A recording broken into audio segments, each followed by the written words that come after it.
아쉬레, 아쉬레. 예, 오늘도 하나님 앞에 복 있는 성도 되시기를 바랍니다.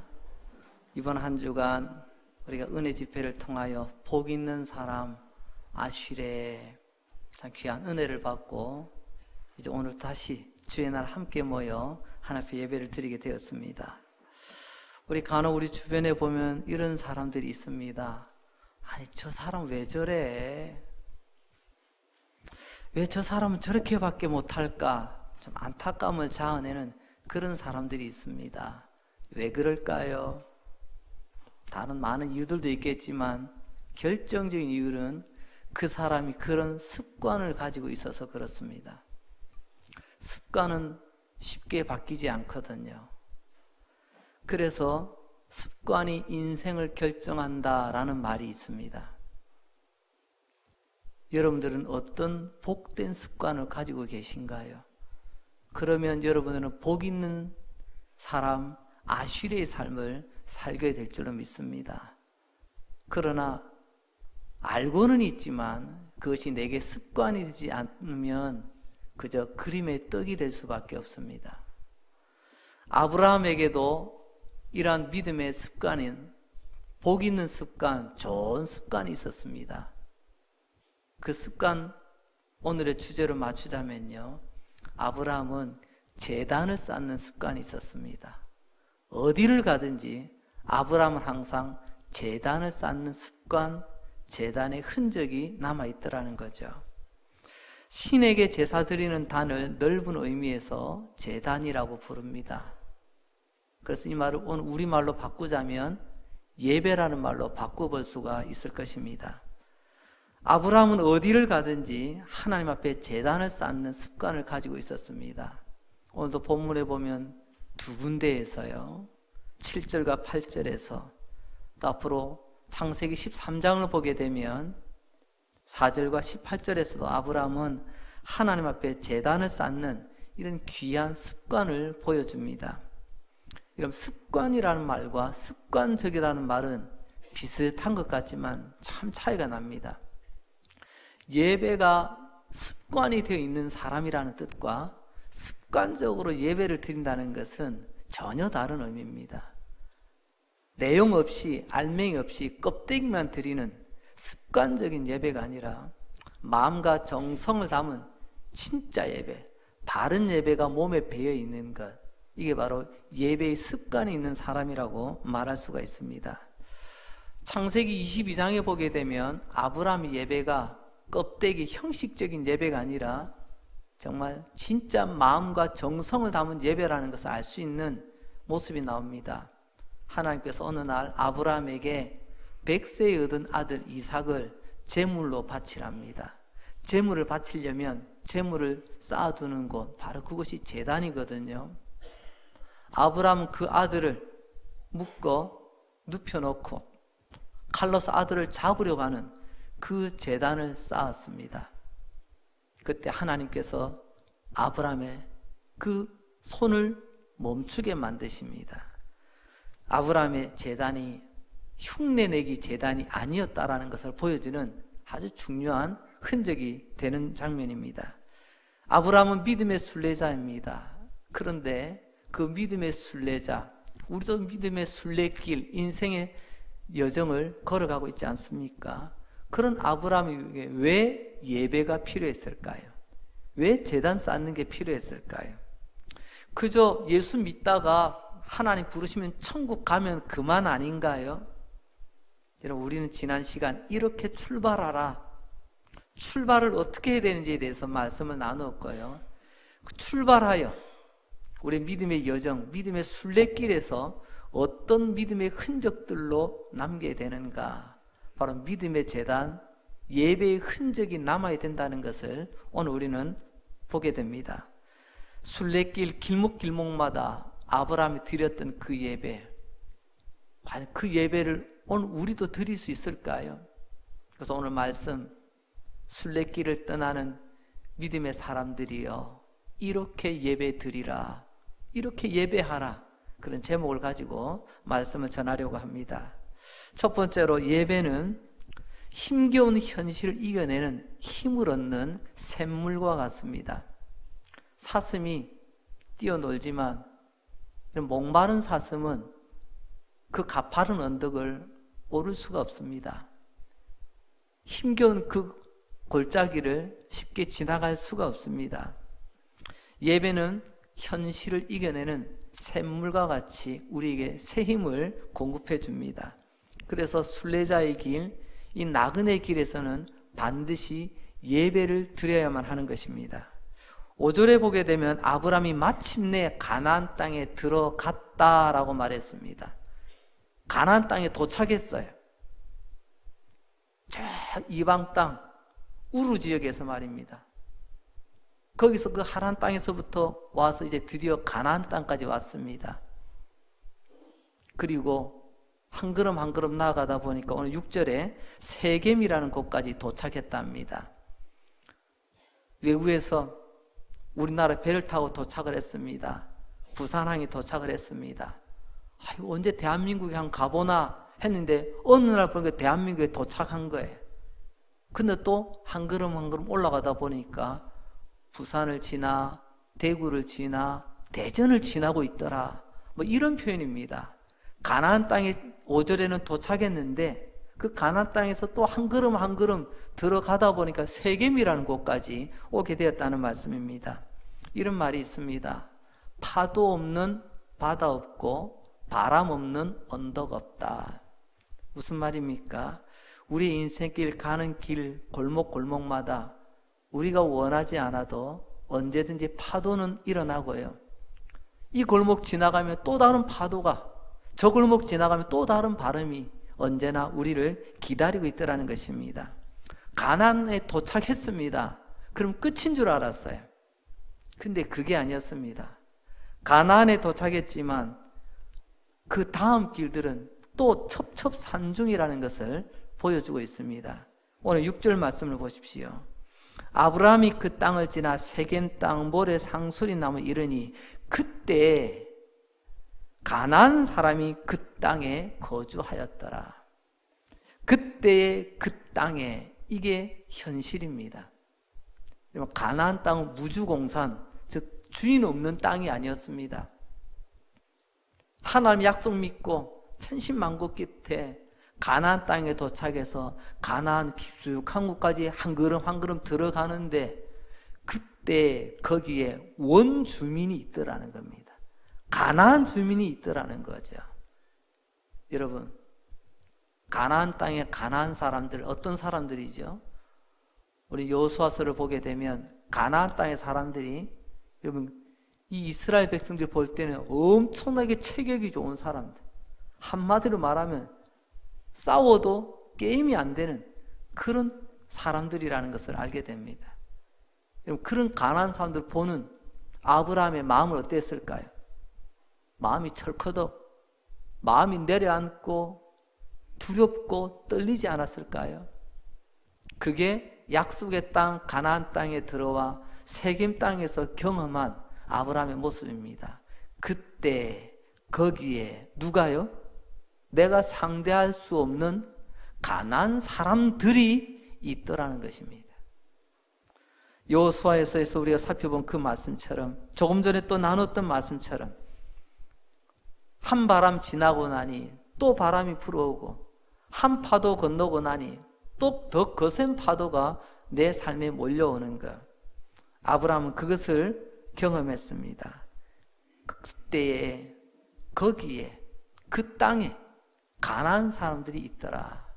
이쯤 되어지면 사람들은 두 종류 반응을 보입니다. 첫째는요, 그렇기 때문에 이제 되돌아갑니다. 그렇기 때문에 지금까지 지키던 것 안 지킵니다. 아브라함 지금까지 가는 곳마다 제단을 쌓으며 잘 왔는데 그때 그 땅에 가나안 사람 있는 것을 보고 제단 쌓기를 멈출 수도 있었습니다. 그러나 아브라함은 그럼에도 불구하고 그는 제단을, 즉 예배 드리는 것을 멈추지 않았습니다. 그때 그 땅에 가나안 사람들이 살고 있었더라. 내가 감당할 수 없는 사람, 내가 감당이 너무나 버거운 일들이 또 나에게 펼쳐져 있지만 아브라함은 제단 쌓기를 멈추지 않았다는 말씀입니다. 왜 그랬을까요? 순례자는 예배를 통하여 하나님을 만나게 됩니다. 하나님을 만난다는 의미가 무엇이죠? 하나님이 나의 힘이 되신다는 것을 믿기 때문에 그렇습니다. 예배를 통하여 하나님 힘 되신 하나님, 그분을 만나 그분의 힘과 그분의 약속, 그분으로부터 우리가 다시금 재충전을 받습니다. 그래서 나의 힘이 되신 여호와를 만나는 그 자리가 바로 아브라함에는 제단을 쌓는 자리였고 오늘 저와 여러분 예배를 드리는 이 시간, 이 자리인 줄로 믿습니다. 그래서 예배 드리는 자리는요, 은혜의 충전소라고 말씀드릴 수가 있습니다. 그럼 충전하지 않고 아무리 비싼 차도 어떻게 굴러갈 수가 있나요? 우리가 이 험난한 광야 같은 세상길 걸어가는데 은혜로 충전받지 않고 어떻게 우리가 한 걸음이라도 굴러갈 수가 있겠습니까? 그래서 아브라함은 제단을 쌓았습니다. 거기서 하나님을 만났습니다. 그 힘으로 오늘의 이 현실의 문제를 이겨내며 극복하고 일어나 묵묵히 또 걸어가더라는 것입니다. 존 번연이 쓴 철로 역정이라고 하는 신앙 서적이 있습니다. 그 책에 보게 되면 주인공의 이름이 바로 순례자, 우리와 같은 순례자인데 이름이 크리스찬입니다. 크리스찬. 그러니까 우리 믿음의 여정을 이 이야기 속에 고스란히 담아놨어요. 이 크리스찬이라고 하는 사람이 믿음의 순례길, 우리로 치면 천국을 향하는 길을 걸어갑니다. 그 수많은 길 가운데 어느 날 힘겨운 언덕을 오르게 됩니다. 고난의 언덕, 험난한 언덕. 그 언덕 앞에 그는 힘이 쭉 빠집니다. 지금까지 여기까지 오는 것도 힘겨워 죽겠는데 또 이 힘들고 어려운 이 고난의 언덕, 이 고달픔의 언덕을 또 넘어야 된단 말이야. 그때 옆을 쳐다보니까 샘이 하나 있었습니다. 여러분 그 샘임 이름이 바로 활력의 샘이라 그렇게 부릅니다. 여기서 이 샘을 마치면 새 힘을 얻는다는 거죠. 무슨 의미일까요? 우리 순례길 가운데 때로는 이처럼 힘들고 어려운 고난의 언덕을 만날 때가 있습니다. 근데 그 언덕 내 힘으로 못 건너갑니다. 못 넘어가요. 그래서 먼저는 우리가 활력의 샘에서, 그것은 곧 하나님을 말하거든요. 하나님이 주신 힘, 하나님이 주신 은혜를 머금고 이 고난의 언덕을 넘어가야 된다는 바로 그런 교훈을 담고 있는 이야기입니다. 그렇습니다. 우리도 고난함의 언덕, 이 힘겨운 인생의 언덕 앞에서 이러지도 저러지도 못하여 맴맴 돌 때가 있습니다. 그때 하나님께서는 우리로 하여금 믿음의 제단 쌓기를 원하십니다. 그때도 우리의 예배를 통하여 하나님은 우리에게 힘 주시고 능력 주시고 다시금 은혜 가운데 일어나기를 원하십니다. 그래서 우리는 오늘도 이 예배의 자리에 모인 것입니다. 예배를 통해서 우리는 하나님을 만나고 그 하나님을 만날 때 하나님께서는 약속하신 대로 우리에게 새 힘을 더하여 주실 것입니다. 그때에 그 땅에 가난한 사람들이 버글거리고 있는 그때 인간적으로 아브라함이 얼마나 낙심이 됐을까요? 절망이 됐을까요? 가슴이 답답하며 팔과 다리는 후들거리지 않았을까요? 하지만 그때 그는요, 에이구 난 이제 더 이상 안 갈래, 뒤돌아선 것도 아니고 그냥 주저앉은 것도 아니고 거기서 제단을 쌓게 됩니다. 여러분, 이처럼 순례자 아브람, 그가 제단을 쌓음으로 거기서 새 힘을 얻게 되었던 거죠. 우리는 이렇게 예배드리며 예배를 통해서 우리는 새 힘을 얻고 달려가게 되는 것입니다. 두 번째로 예배는 하나님의 은혜에 대한 감격과 그 하나님 은혜에 대한 감사를 표현하는 자리입니다. 그때 가나안 사람들이 그 땅에 살았다. 아무도 없어야 말뚝 받고 내가 우리 땅 하고 내가 살 수가 있겠는데 이미 주인이 있더라니까요.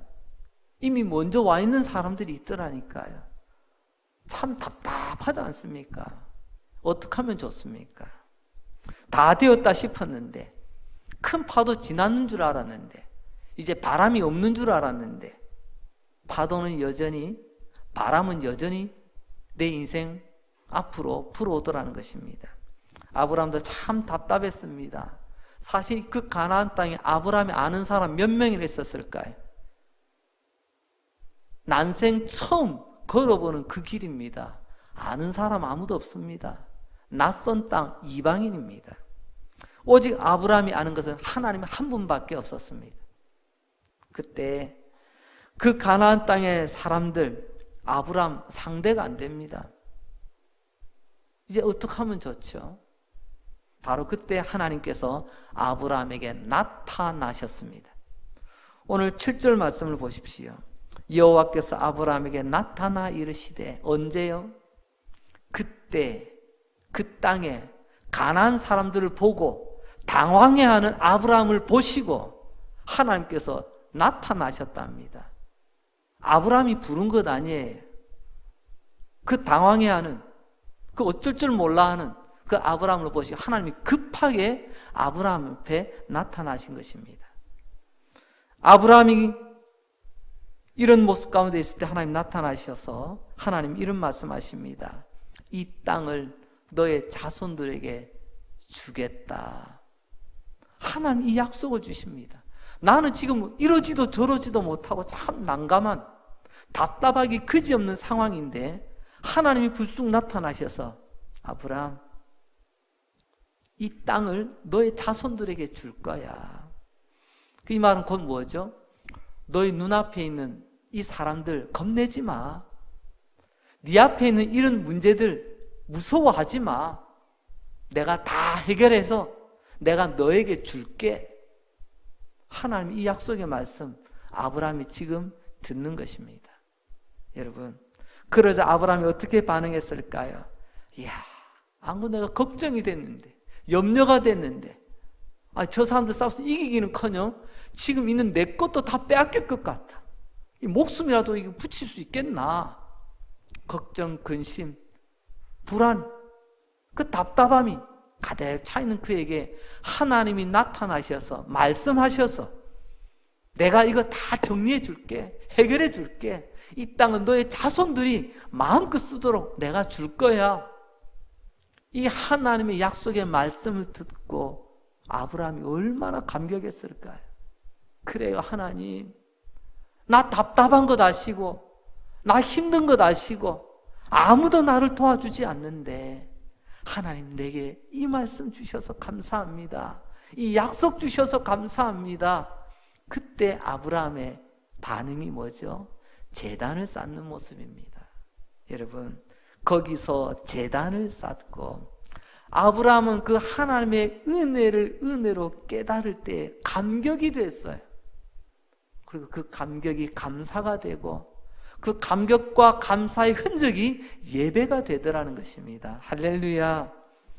오늘 우리의 이 예배가 바로 이런 예배가 될 줄로 믿습니다. 하나님의 은혜를 기억하시기 바랍니다. 그 하나님 은혜에 감격하시고 감사하시고 오늘 이 자리가 하나님의 은혜 때문에 내가 이 자리에서 하나님께 드리는 예배의 자리라는 것을 잊지 마시기 바랍니다.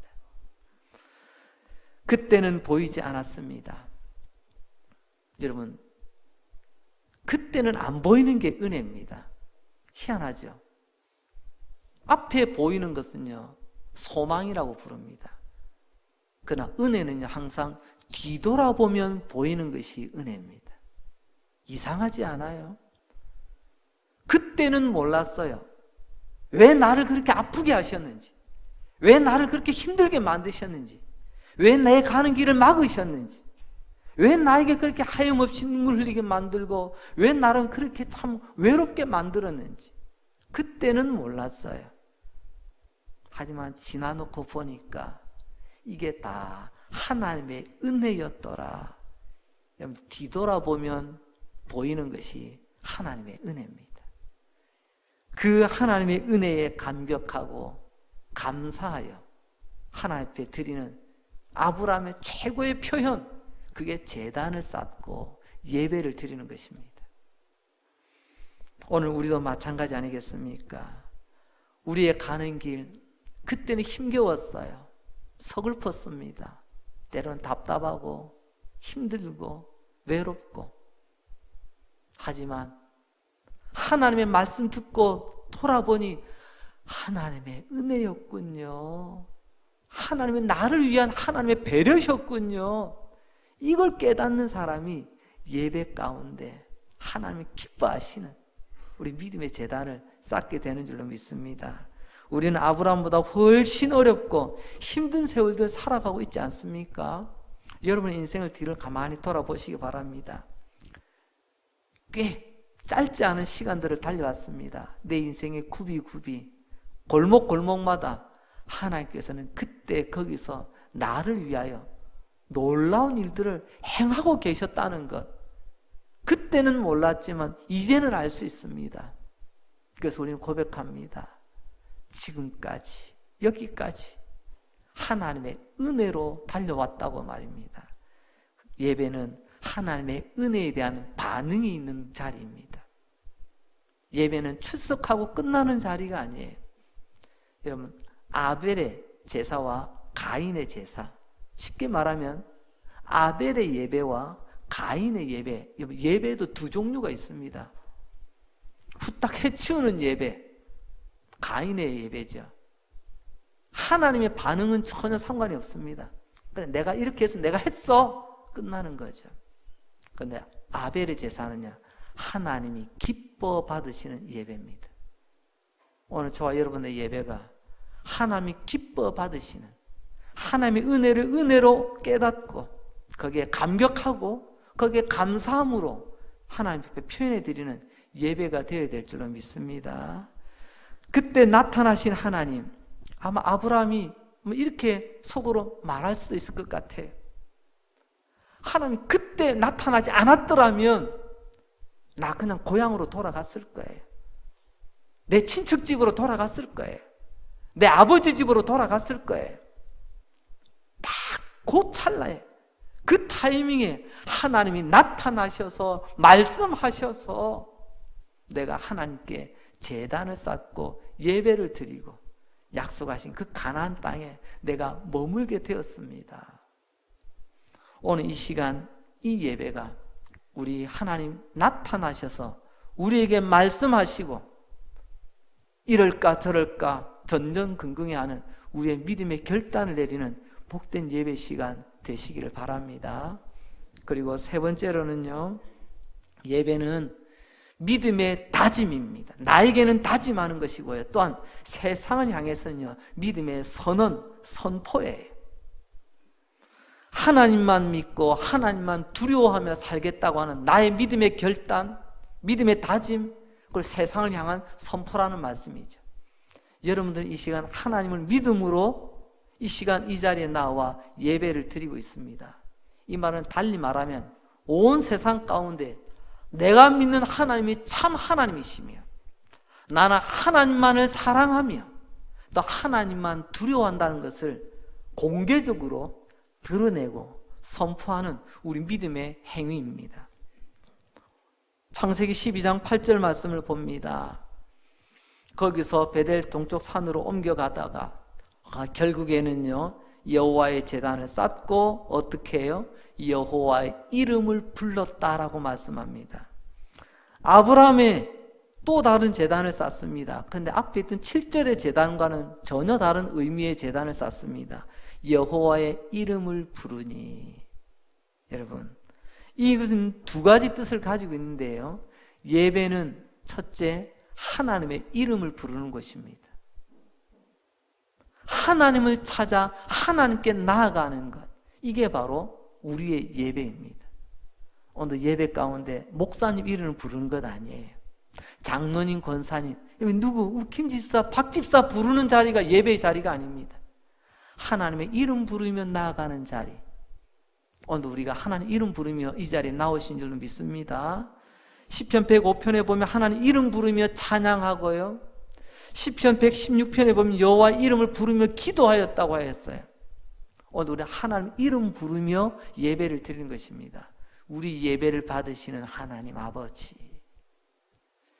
그리고 두 번째로는요, 예배는 하나님이 어떤 분이신가, 하나님의 성품과 하나님이 하신 일을 드러내어 선포하는 바로 그곳이 예배하는 자리라는 것입니다. 우리는 지금 하나님의 이름을 부르고 있습니다. 이 강릉 땅에도 수많은 20만에 가까운 사람들이 더불어 부대끼며 살아갑니다. 그런데 이 시간 많은 주님 몸된 교회에서도 예배를 드리고 있겠지만, 여러분, 하나님의 택함 받은 하늘 백성 아브라함의 후손들만이 하나님의 살아계신 이름을 부르며 하나님을 사랑한다 고백하며 이 시간도 나아가고 있는 줄로 믿습니다. 바로 하나님 이름을 불렀다라고 하는 것은 세상을 향하여 우리 하나님, 나의 하나님, 이런 하나님이라는 것을 만방에 알리는, 선포하는 믿음의 적극적인 행위라는 것입니다. 가나안 사람들에게도 제단이 있었습니다. 가나안 땅에도 신들이 있었잖아요. 그들이 믿는 신을 믿는다는 것은 그 신을 섬기는 제단이 있다는 것을 말합니다. 그들에게도 제단이 참 많았어요. 그들은 그 제단 앞에 나가서 엎드려 제사를 드려야 내가 살 수 있고 우리가 풍족해질 수 있고 우리가 지켜진다고 믿었습니다. 가나안 땅에 그 수많은 사람들이 그렇게 하고 있었습니다. 아브라함과 그의 가족 얼마 되지 않아요. 절대 다수가 그 땅에 그 신을 믿고 살아갑니다. 그런데 아브라함, 모든 사람이 다 그러해도 아브라함만큼 그러나 나는 오직 하나님만 믿고 하나님만 섬기며 하나님만 사랑하며 하나님의 이름만 드러냅니다. 이게 믿음의 예배입니다. 오늘 우리가 그 예배를 드리고 있지 않습니까? 종교개혁자 마르틴 루터는 이런 말을 남겼습니다. 여러분이 집착하고 의존하는 것, 그게 여러분의 하나님입니다. 내가 집착하고 내가 기대어 의존하는 것, 그게 하나님이래. 또한 그 인간이 의지하고 집착하는 거기에 제단을 쌓는다. 아브라함도 제단을 쌓았습니다. 가나안 사람도 제단을 쌓았습니다. 그러나 성격이 완전히 다르죠. 내가 집착하고 내가 의지하는 것. 가나안은 우상을 집착하고 우상을 섬겼어요. 그러나 아브라함은 살아계신 하나님을 집착하고 하나님을 의지하며 하나님께만 제단을 쌓았습니다. 우리는 하나님만을 사랑하며 하나님만을 믿으며 하나님을 섬기는 사람, 바로 그 사람들이 오늘 이 자리에 나와 예배를 드리고 있습니다. 이 말은 달리 말하자면요, 하나님 말고는 두려워할 게 없다는 거예요. 하나님만 두려워하는 사람이라는 것입니다. 그것 아세요? 내가 하나님을 두려워하면 세상도 나를 두려워합니다. 그러나 내가 하나님을 우습게 보면요, 세상도 나를 우습게 여겨요.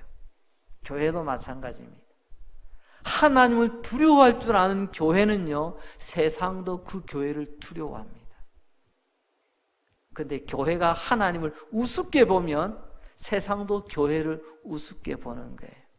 왜 오늘날 교회가 이렇게 우습게 여김을 받냐고요? 그들의 잘못이 아니에요. 우리가 하나님을 바르게 믿고 바르게 예배하지 못하여 세상이 우리를 우습게 보는 것입니다.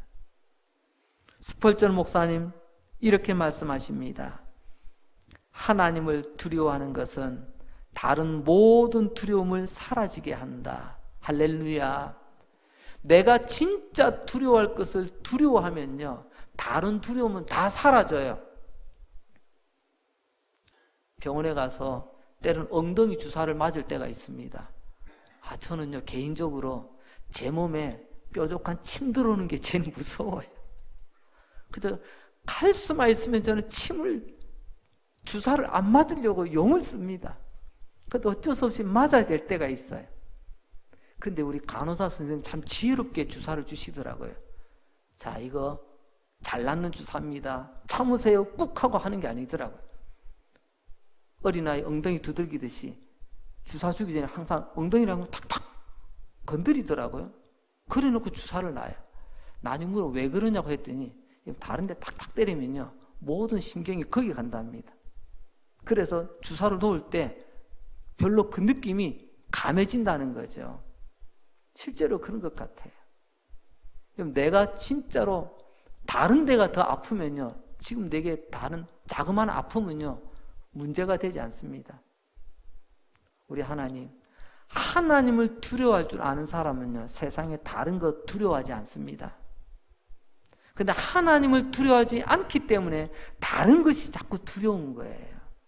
오늘 이 아브라함 바로 그런 예배를 드렸습니다. 아브라함이 그 험한 가나안 땅, 그 땅 거기에 가나안 사람들이 득실득실거리며 살고 있는데도 불구하고 그 아브라함이 묵묵히 믿음의 길, 순례길을 걸어갈 수 있었던 그 이유, 그것은 하나님만 두려워했기 때문입니다. 그 말은 곧 하나님 외에는요 두려울 게 없는 삶, 세상을 향해서 당당히 걸어가는 삶을 살았다는 것입니다. 그 증거가 어디 있냐고요? 오늘 9절 말씀입니다. 점점 남방으로 옮겨갔더라. 점점 옮겨, 우리말에는 단어가 달리 되어 있습니다. 원어 성경에는 똑같은 말, 나사라는 말로 되어 있어요. 옮겨간다. 그 말은 곧 무슨 말이냐? 그 옛날에는 천막 생활을 했는데 이 옮긴다는 말이 나사의 원뜻이 뭐냐? 뽑는다는 말이거든요. 천막을 치려면 기둥부터 세워야 됩니다. 말뚝을 박아야 되거든요. 그래서 옮긴다는 것은 곧 말뚝을 뽑는다는 것은 천막을 접고 다른 데로 이동한다, 옮긴다는 뜻이에요. 여러분 어떻습니까? 여러분 세상이 위험할수록, 세상이 힘들수록, 때로는 어려울수록 우리는 자꾸만 그 자리에 주저앉으려고 합니다. 꼼짝도 안 하려고 합니다. 말뚝 안 뽑아요. 그냥 이대로 가만히 있고 싶어요. 그러나 우리의 아브라함 말뚝을 뽑고 또 뽑고 묵묵히 걸어 나갔습니다. 그는 가나안 땅을 한 번도 경험해 보지 못했습니다. 한 번도 경험해 보지 못한 그 땅, 그 길, 그 사람, 그 환경 속으로 묵묵히 말뚝을 박았다가 뽑았다가 또 걸어갈 수 있는, 점점점 남방으로 이동해 나가잖아요. 남방, 그 가나안 땅의 가장 남쪽 끝을 말하면 최남단, 오늘 아침에 보면 네게브 사막 지역을 말하겠지요. 그냥 가만히 머물 수도 있는 사람 왜 이렇게 옮겼을까요? 그것은 다른 것이 아니었습니다. 그것은 세상이 두렵고 어렵지만 그럼에도 불구하고 세상보다 더 크고 능력 있는 하나님을 믿고 의지하며 그가 하나님께 제단을 쌓았기 때문에 그는 말뚝을 받기도 하고 뽑기도 하고 그래서 남방까지 이르게 된 줄로 믿습니다. 오늘 이 아브라함, 그는 예배 드릴 때마다, 제단을 쌓을 때마다 이런 고백을 했을 것입니다. 나는 하나님을 믿습니다. 나는 하나님 외에는 두려울 것이 없습니다. 나는 그 믿음의 흔적으로 오늘도 이 제단, 이 예배를 드립니다. 아브라함이 이런 믿음의 흔적을 우리에게 보여주었습니다. 다시 한번 스펄전 목사님의 말씀이 기억납니다. 하나님만 두려워하는 사람은 세상의 다른 두려움이 사라진다. 하나님을 두려워하는 사람은 세상의 다른 두려움은 두려움도 아니에요. 그런데 우리가 왜 두려울까요? 하나님은 두려워하지 않으면서 세상을 두려워합니다. 왜 세상이 커 보일까요? 하나님이 더 큰 것을 안다면 세상이 큰 것 앞에서 주눅들지 않습니다. 하나님이 강하심을 믿는다면 세상의 강함 앞에 우리 기죽을 필요 전혀 없을 줄로 믿습니다. 우리의 가는 길, 순례길, 가장 위험한 게 뭐냐면요, 초조함이에요. 초조함. 순례자는 한 번도 가보지 않은 길을 걸어가기 때문에 날마다 초조합니다. 초조하다고 하는 것은 걱정, 근심, 염려가 된다는 말이거든요. 여러분의 초조함을 내려놓으시고 아브라함처럼 묵묵히 이 복된 한 해, 우리 남은 생에, 우리 인생의 믿음의 난방까지 걸어가시는 저와 여러분 될 수 있기를 바랍니다. 그때마다 아브라함은 믿음의 흔적으로 제단을 쌓았습니다. 예배를 드렸습니다. 우리 믿음의 여정 가운데 이 예배의 자리가 아브라함의 그 믿음의 흔적이 남는 그런 복된 예배가 될 수 있기를 바랍니다. 절대로 초조해하지 마시고 하나님 함께 하시는 믿으며 씩씩하게 나아가시기 바랍니다. 마지막으로 이런 예화를 하나 들며 말씀을 맺고자 합니다. 오래전에 독일 탄광에서 사고가 났답니다. 갱도가 무너져서 많은 광부들이 갇혔어요. 근 일주일 만에 구출이 됐는데 참 다행인 것은 광부들이 다 구출이 됐다는 것입니다. 근데 딱 한 사람만 죽었어요. 그래서 누군가가 관심을 가지고 조사를 했습니다. 아니 똑같이 무너진 탄광 안에 똑같이 일주일 동안 그 암흑 세상 속에서 아무것도 공급되지 않는 그곳에서 있었는데 왜 한 사람만 죽었을까?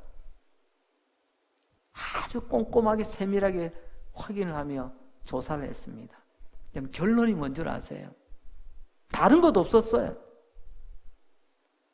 구출돼 생존하여 건짐을 받은 사람들과 그것을 죽음으로 돌아온 한 사람, 그 차이는요, 더 죽은 사람은 발뚝에 시계가 하나 있더라는 겁니다. 다른 사람은 시계가 없더라는 거죠. 무슨 말이죠? 다른 사람들은 시간에 쫓기지 않았습니다. 똑같이 어둠 속에 답답함에 힘들었지만 소망의 끈을 놓지 않았습니다. 반드시 우리를 구조하러 올 거야. 우리는 함께 다 살아날 수 있을 거야. 다들 힘을 내 격려하며 함께 있었다는 거죠. 근데 누군가 한 사람은요, 째깍 그 시계를 들여다보면 내가 여기 갇힌 지가 지금 몇 시간째인데, 지금 몇 시간이 됐는데 그 시간이 자꾸만 나를 압박해 옵니다. 결국에는 그 가운데 소망의 끈을 버리고 그는 죽음의 길로 가게 된 거죠. 말씀을 정리합니다. 여러분, 저와 여러분 지금 우리에게 필요한 것은 시계가 아니라 올바른 시선인 줄로 믿습니다. 시계를 보는 사람은 자꾸만 조급하고 초조한 사람이에요. 그러나 우리의 눈이 시계를 향하지 않고 하나님을 바라볼 수 있는 시선으로 우리의 눈을 높이 들게 되어진다면 여러분, 우리의 가는 길, 복된 길 될 줄로 믿습니다. 아브라함 순례길 가운데 이런 예배의 흔적을 남기며 달려갔습니다. 저와 여러분도 이런 예배의 주인공들이 다 되시기를 주의 이름으로 축원합니다. 하나님 아버지 감사합니다. 시계를 들여다보는 예배가 아니라 하나님께 시선을 맞추는 예배 되게 하여 주셔서 감사합니다. 아브라함처럼 나도 하나님만 의지합니다. 하나님만을 믿고 하나님만을 신뢰하며 이 세상에서 나는 하나님만 두려워하겠습니다. 우리 강릉 제1교회 오늘 모든 예배자들이 이런 아브라함의 믿음의 제단 쌓게 하여 주옵소서. 오늘 이 위대한 말씀을 다시 한번 우리에게 일깨워 주시니 감사합니다. 우리의 고단한 인생길, 고단함의 언덕을 오를 때 우리의 멋진 활력의 샘물 되어 주셔서 은혜의 말씀을 주시고 이 예배 가운데 하나님을 만나게 하시고 그 힘을 얻어 또 한 주간 씩씩하게 걸어가게 하여 주옵소서. 우리 모든 강릉 제1의 예배자들을 이 시간 아브라함처럼 축복하여 주옵소서. 위로하여 주옵소서. 하나님 살아계시다는 것 분명히 믿게 하시고 시계를 쳐다보며 초조해하는 인생이 아니라 확신 가운데 찬송하며 예배하며 걸어가는 믿음의 순례자들 다 되게 하여 주옵소서. 예수님 이름으로 기도합니다. 아멘.